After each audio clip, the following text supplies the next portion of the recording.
శ్రీమాత్రే నమ. జయ గురు దత్తాత్రేయ నమ.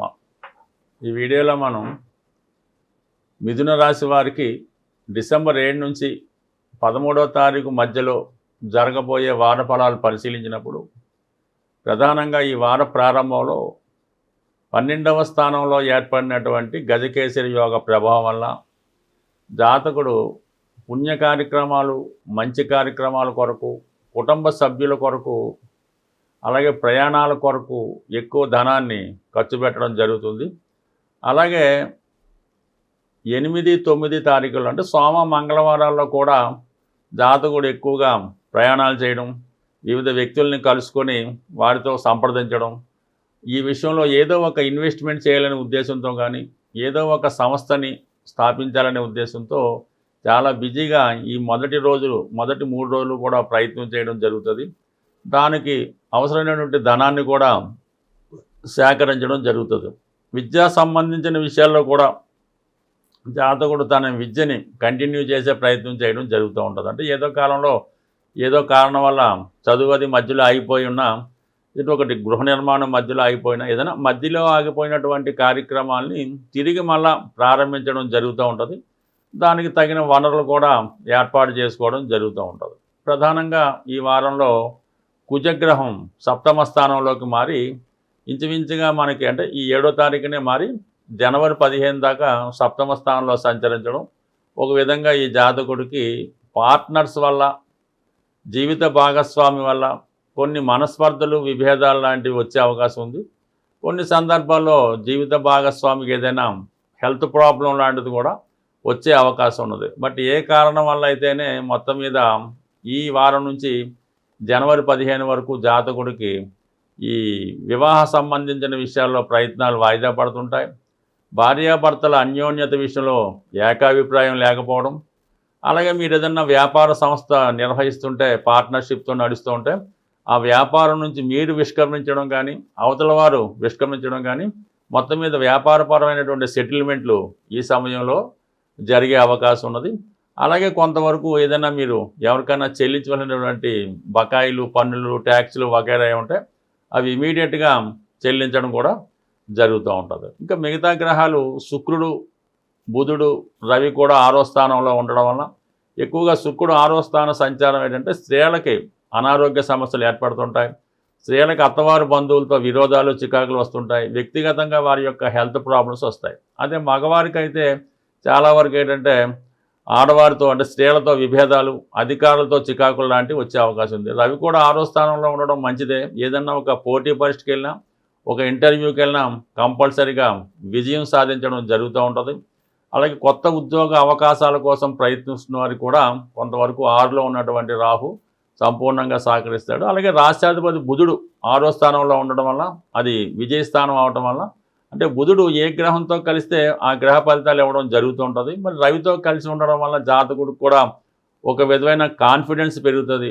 ఏదైనా చేయగలిగినటువంటి సత్తా కలుగుతూ ఉంటుంది. అంటే ఈ కారణం వల్ల ఎవరితో అయినా పోటీ పడి కానీ, ఛాలెంజ్ చేసి కానీ ఆయన అనుకున్నది సాధించడంలో ఖచ్చితంగా జాతకుడు ముందడుగు వేయడం జరుగుతూ ఉంటుంది. బట్ ఏదైనా కొన్ని కొత్త అవకాశాలు జాతకుడికి రావడం జరుగుతూ ఉంటుంది. సో ఈ విధంగా ఈ గ్రహాలు పనిచేస్తూ ఉంటే మరి శని భగవానుడు 10వ స్థానంలోను, మరి శని డిపాజిట్ అయినటువంటి గురువు రాశిలో సంచరించడం వల్ల వ్యక్తిగత ప్రయత్నంతో మీ యొక్క సామర్థ్యం పెంచుకునే ప్రయత్నం నెరవేరుతుంది. ఎవరి సహాయం లేకుండా, ఎవరి యొక్క రికమెండేషన్ లేకుండా స్వతంత్రంగానే ఉద్యోగం సంపాదించడానికి చాలా క్లియర్గా ఉంది ఇప్పుడున్నటువంటి పరిస్థితి. అంటే ఎవరైతే కొత్తగా నిరుద్యోగులుగా ఉంటూ ఉద్యోగంలో ప్రవేశించాలనుకుంటున్నారో, అలాగే ఏదైనా దూర ప్రాంతంలో, విదేశంలో విద్య కంప్లీట్ చేసి ఉద్యోగం లేక ఇబ్బంది పడుతున్నారో అటువంటి వారు సిన్సియర్గా ప్రయత్నం చేయడం వల్ల 100కి 100 ఈ వారంలో మీకు ఉద్యోగ అవకాశాలు చాలా బలంగా ఉండడం జరుగుతూ ఉంటుంది. అయితే ఏంటంటే మీరు ప్రస్తుతం ఉన్నటువంటి టెక్నాలజీ కాకుండా కొంతవరకు కొత్త టెక్నాలజీ మార్చుకోవడం వల్ల కూడా కొన్ని అవకాశాలు, కొత్త అవకాశాలు కూడా మీకు తొందరగా వచ్చే అవకాశం ఉన్నది. అంటే ఎప్పుడు మిథున రాశి వారు వారి యొక్క టెక్నాలజీని అప్ టు డేట్ చేసుకుంటూ మారడం వల్ల అభివృద్ధి కనబడుతుంటుంది. అలాగే వారు ఎప్పుడూ ఒకే ఉద్యోగం కాకుండా అవకాశాన్ని బట్టి వచ్చిన అవకాశాన్ని ఉపయోగించి ఉద్యోగం మారినప్పుడల్లా అభివృద్ధి అన్నది కలుగుతుంటుంది. ఇప్పుడు ఈ సమయంలో కూడా ఈ రాశి వారికి ఉద్యోగం మారడానికి చేసే ప్రయత్నాలు 100% ఫలించే అవకాశం ఉంది. బట్ ఏదైనా ఆర్థిక పరమైన చికాకుల నుంచి బయటపడడానికి, స్త్రీలతో విరోధాలు తగ్గడానికి జాతకుడు శుక్రగ్రహ అనుగ్రహం కోసం లక్ష్మీ అమ్మవారిని శుక్రవారం రోజు ఎరుపు రంగు పూలతో పూజించి లక్ష్మీ అష్టోత్తరం, కనకదార స్తోత్ర పారాయణ చేయడం వల్ల శుక్రగ్రహ అనుగ్రహం సంపూర్ణంగా ఈ రాశి వారి మీదకి కలుగుతుంది. సాధారణంగా మన జన్మ జాతకం అన్నది దాంట్లో ఉన్నటువంటి దశలు, యోగాలు ఇవన్నీ కూడా బ్యాంకులో దాచుకున్నటువంటి ధనం లాంటిది. లేదంటే మన పేరుతో భగవంతుడు బ్యాంకులో డిపాజిట్ చేయడం ధనం లాంటిది. ఈ గోచారం అన్నది ఈ గ్రహాలు మారినప్పుడు మనం విత్డ్రా చేసుకోవడం, మన అవసరానికి ధనం తీసుకునే విత్డ్రాల్ టైం అన్నది ఈ గోచారం మనకి చెప్తూ ఉంటుంది. అయితే మనకి బ్యాంకులో ధనం ఉంటేనే కదా మనం ధనం విత్డ్రా చేసుకోగలం. అందువల్ల ఏంటంటే కంప్లీట్గా ఈ గోచారంలో చెప్పే ఫలితాలు మీకు జరగాలంటే మీ జన్మ జాతకంలో అవి రాసిపెట్టి ఉంటేనే మీకు ఈ గోచార ఫలితాలు మీకు అనుకూలంగా రావడం జరుగుతూ ఉంటుంది. అంటే ఎవరైతే మీ యొక్క జన్మ జాతకంలో ఫలితాన్ని ఇంప్రూవ్మెంట్ చేసుకుందాం అనుకున్నారో వాళ్ళు మీకు ఒక మంచి ఆస్ట్రాలజర్ను, అంటే మీకు పెద్దవాళ్ళు ఎవరన్నా ఉంటే వాళ్ళతో సంప్రదించి మీ యొక్క జన్మ జాతకాన్ని ఇంప్రూవ్ చేసుకొని ఆటోమేటిక్గా మీ గోచారం కూడా మంచి ఫలితం ఇవ్వడం జరుగుతూ ఉంటుంది. అలాగే ఏంటంటే ప్రస్తుతం ఈ కుజ భగవానుడు అత్యంత బలవంతుడై మన డిసెంబర్ 7వ తారీఖున ధనుసు రాశిలో ప్రవేశిస్తూ ఆ కుజుడి పైన గురువు యొక్క దృష్టి, శని యొక్క దృష్టి కూడా పడుతుంది.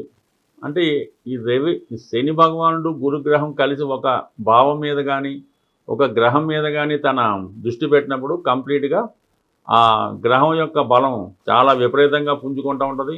అలాగే ఆ రాశి యొక్క బలం కూడా పుంజుకోవడం జరుగుతూ ఉంటుంది. అందువల్ల వివిధ జాతకాల్లో ఏదైనా మీ జన్మ జాతకంలో కానీ గోచారంలో కానీ కుజుడు కంప్లీట్గా తన ఉన్న భావాన్ని ఇస్తే అత్యంత ధనవంతుణ్ణి, లేదంటే అత్యంత దుఃఖపడే విధంగా దారిద్ర్యాన్ని కూడా ఇవ్వడం జరుగుతూ ఉంటుంది. కాబట్టి కంప్లీట్గా ఇప్పుడు ఉన్నటువంటి ఈ కుజుని యొక్క స్థితి ప్రకారం మీరు జనవరి 7 నుంచి జనవరి 15 మధ్యలో కుజగ్రహ అనుగ్రహం కోసం కుజుని యొక్క శాంతి కానీ, కుజునికి అత్యంత బలమైన గ్రహం, అలాగే భగవంతుడు ఆంజనేయ స్వామిని ఆరాధించడం వల్ల, సుబ్రహ్మణ్య స్వామిని పూజించడం వల్ల, అంటే మనకి ఆంజనేయ స్వామిని పూజించడం వల్ల ఉద్యోగ ప్రయత్నాలు నెరవేరుతాయి, వివాహ ప్రయత్నాలు, అలాగే అన్నదమ్ములతో ఉన్నటువంటి సమస్యలు, స్థిరాస్తితో ఉన్నటువంటి సమస్యలు ఆంజనేయ స్వామి ద్వారా కుజుడు మీకు అనుగ్రహిస్తాడు. అలాగే సంతానం కలగకపోవడం, సంతానపరమైన ఇబ్బందులు, తరచుగా ప్రెగ్నెన్సీ పోవడం, అలాగే వివాహం తర్వాత ఇబ్బందులు, ఇవన్నీ కూడా సుబ్రహ్మణ్య స్వామి ద్వారా కుజుడు సుబ్రహ్మణ్య అనుగ్రహంతో ఈ ఫలితాలు ఇవ్వడం జరుగుతూ ఉంటుంది.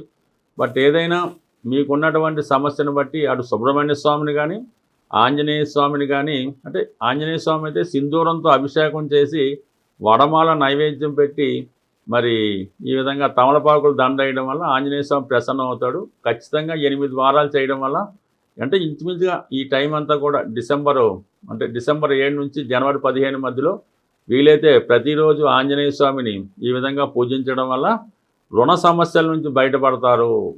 అలాగే సుబ్రహ్మణ్య స్వామిని ఈ సమయంలో పూజించడం వల్ల సంతానానికి సంబంధించిన సమస్యల నుంచి బయటపడడానికి చాలా విలువగా ఉంటుంది. ఏదన్నా ఒక గ్రహం బలంగా ఉన్నప్పుడు ఆ గ్రహానికి మనం పరిహారం చేసుకుంటే ఆ గ్రహం మనకి ఫలితాలు ఇవ్వడం జరుగుతూ ఉంటుంది.